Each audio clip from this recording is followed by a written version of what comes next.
নমস্কার বন্ধুরা, দীপার রান্নাঘরে তোমাদেরকে অনেক অনেক স্বাগত। তো দেখো, এখানে আমি প্রথমেই কিছুটা তালের পাল্প নিয়েছি, আর তারপরে এখানে একটা নিয়ে নিলাম বড় সাইজের বাটি। তার মধ্যে আমি এই বাটি দিয়ে মেপে 2 বাটি মতো আটা নিয়ে নিচ্ছি। তো তোমরা চাইলে এখানে আটার পরিবর্তে ময়দা ব্যবহার করতে পারো। তারপরে আমি এখানে দিয়ে দিলাম স্বাদ মতো লবণ, তারপরে দিয়ে দিচ্ছি স্বাদ মতো চিনি, আর দিয়ে দিচ্ছি সাদা তেল। এবারে হাতের সাহায্যে সবগুলোকে মিশিয়ে খুব ভালো করে ময়াম দিয়ে নেব। আর আজকের রেসিপিটা হচ্ছে তালের লুচি, সেই জন্য আমি প্রথমেই কিছুটা তাল তোমাদের দেখিয়ে দিয়েছি। তো এখানে ময়াম দেওয়া খুব ভালো করে হয়ে গেছে। এখানে কোনো রকম জল ব্যবহার করব না, তালের পাল্প দিয়ে আটাটা খুব ভালো করে মেখে নেব।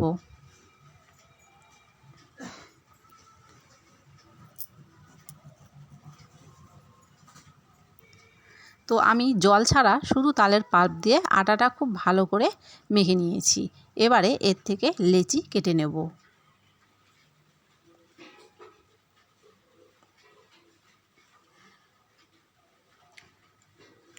এভাবেই আমি সবগুলো লেচি তৈরি করে নেব।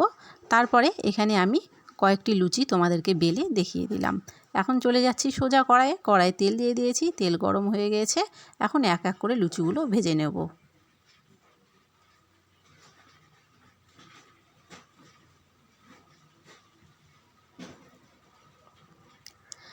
তাল দিয়ে লুচি বানানোটা খুবই সহজ, একবার হলেও এটা অবশ্যই করে দেখো, খেতে ভালো লাগবে।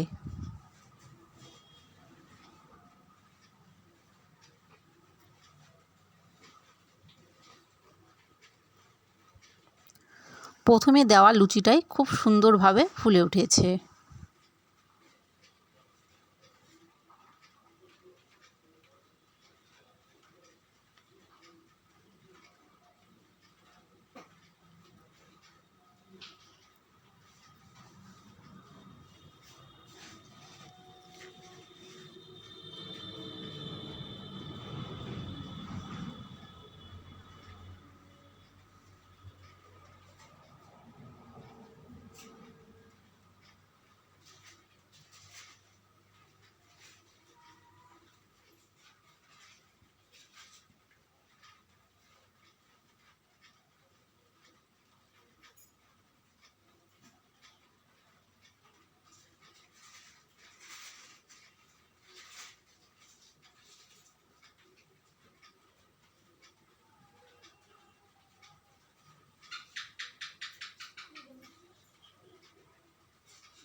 তো দেখো, প্রত্যেকটা লুচি খুব ভালোভাবে, খুব সুন্দর হয়ে বড় বড় হয়ে ফুলেছে। আমি তোমাদেরকে এখানে অনেকগুলো লুচি ভেজে দেখিয়ে দিলাম, প্রত্যেকটা লুচি খুব সুন্দর করে ফুলেছে। তো আমি যে পদ্ধতি দেখিয়ে দিলাম, এই পদ্ধতিতে করলে পারে তোমাদেরও লুচি একদম পারফেক্টভাবে ফুলবে। আমি এখানে কয়েকটি লুচি তোমাদের দেখিয়ে দিচ্ছি। তো দেখো, প্রত্যেকটা লুচি কত সুন্দরভাবে ফুলেছে। তো ভিডিওটা যদি ভালো লেগে থাকে অবশ্যই লাইক করে দিও, বন্ধু বান্ধব আত্মীয়দের মধ্যে ভিডিওটাকে অনেক অনেক শেয়ার করে দিও, আর কমেন্টে এসে আমাকে বলো কেমন হয়েছে আমার এই তালের লুচি।